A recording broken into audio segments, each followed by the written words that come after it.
Assalamualaikum warahmatullahi wabarakatuh.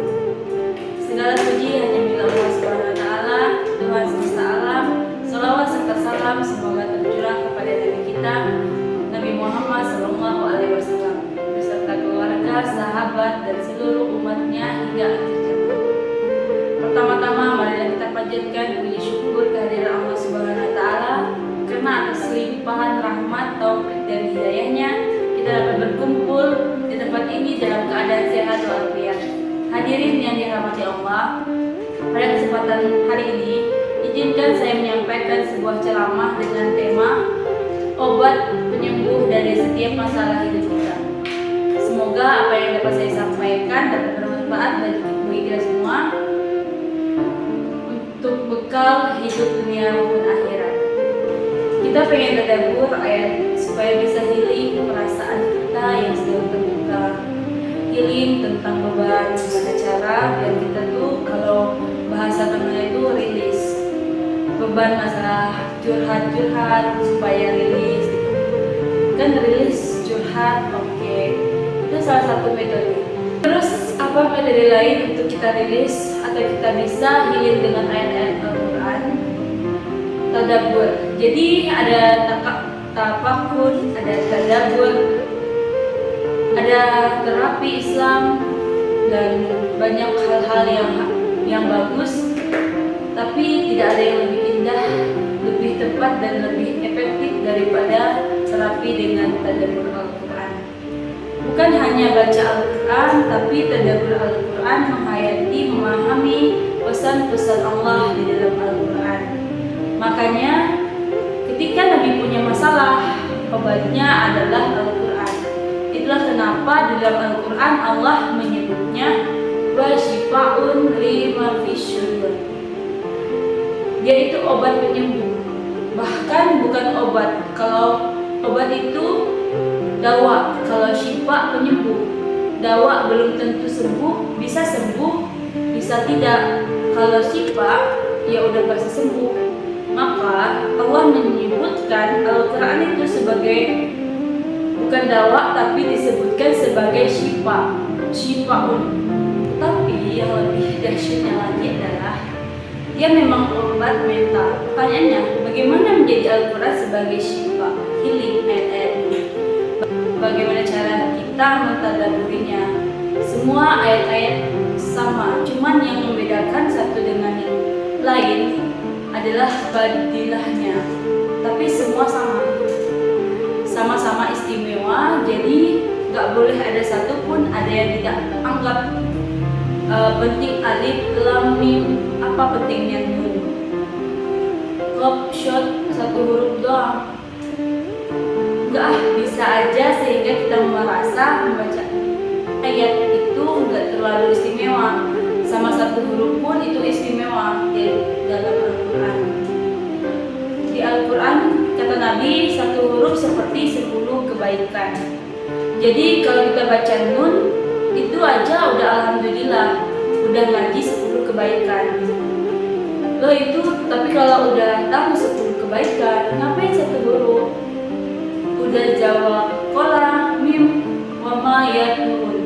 Lanjut dong, udah tahu tuh kebaikan, cuma satu huruf. Sayang banget ya kalau ada waktu dan ketika membacanya jangan target saya nih cuman cari di waktu yang tepat buat baca Al-Quran biar hatam 1 juz. Jangan cari waktu yang tepat, susah lama-lama sampai malam akhirnya nggak kebaca. Asal ada waktu baca aja dulu. Dapat setengah halaman, dapat 2 baris, dapat 1 baris, pokoknya baca aja dulu. Jadi tadabbur. Cara untuk bisa menjadi Al-Quran sebagai syifa, tadabbur. Bagaimana dulu Nabi, sahabat, orang-orang soleh mentadabburi Al-Quran? Yang pertama adalah mereka membaca Al-Quran secara tematik supaya kita dapat sesuai dengan problem kita, masalah kita, hajat kita, tematik.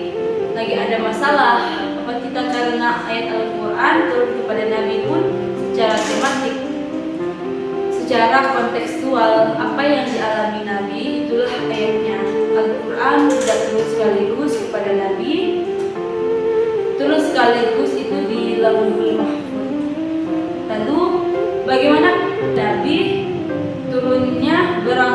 berangsur-angsur selama 23 tahun.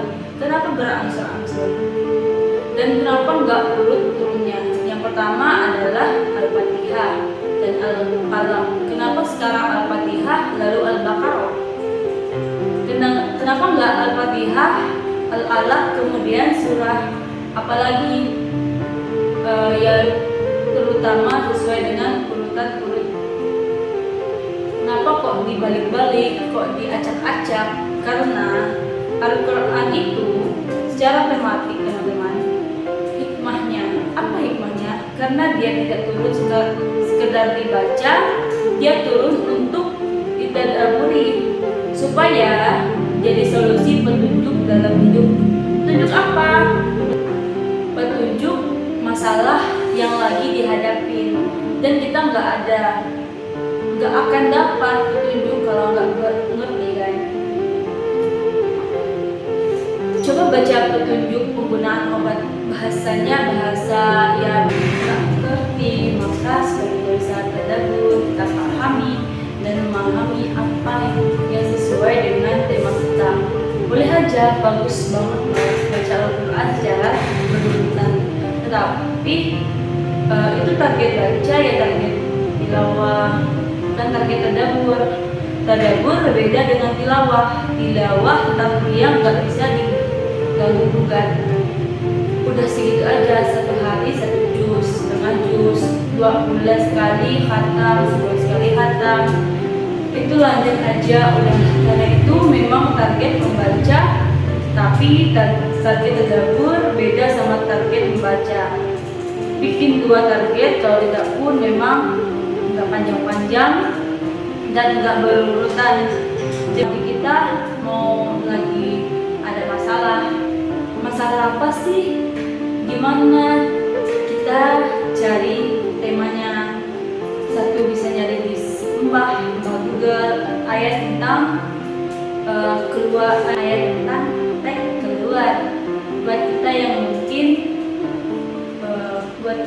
mungkin kita sama dengan saya sama belajar. Paling gampang tadi ya nanya ke Google pakai indeks atau cara yang lebih ini aja. Kalau mau saya beberapa kali nyoba, soalnya kalau mau bukan ngetes ya, kalau mau agak sedikit lebih seru nih, agak lebih seru. Tapi kalau belum berhasil jangan salahin saya. Kalau agak lebih seru nih, saya suka gini, pegang Quran lagi ada masalah ini, Bismillah ayatnya pas, wah ini saya banget nih bisa kayak gitu. Juga metodenya aja. Jadi kayak kita minta bimbing sama Allah. Kayak kita minta bimbing sama Allah aja gitu. Tapi kadang-kadang dapat ayatnya tuh nggak sesuai sama tema saya gitu. Dan kita padahal kata Allah ini yang kamu butuhin, tuh ini bisa gitu. Juga dengan syarat membukanya pakai Bismillah. Membuka yaitu ya Allah, yaitu jangan maksa. Allah lebih tahu. Bismillah ayatnya tentang makanan. Oh mungkin kita masalahnya emang masalah berat badan, mungkin, atau masalah mubazir, mungkin sehingga rembet kemana-mana, Allahu alam. Tapi kalau mau lebih jelas ya udah cari PKN tapi dapat ayatnya secara tematik. Demikian ceramah yang dapat saya sampaikan. Apabila ada kebaikan dalam apa yang saya ucapkan, itu semata-mata datang dari Allah Subhanahu wa Ta'ala. Namun jika terdapat kesalahan atau keliruan, itu berasal dari kekurangan saya pribadi, dan saya mohon maaf yang sebesar-besarnya. Marilah kita tutup dengan membaca hamdalah alhamdulillahirabbil alamin. Akhir kata, wassalamualaikum warahmatullahi wabarakatuh.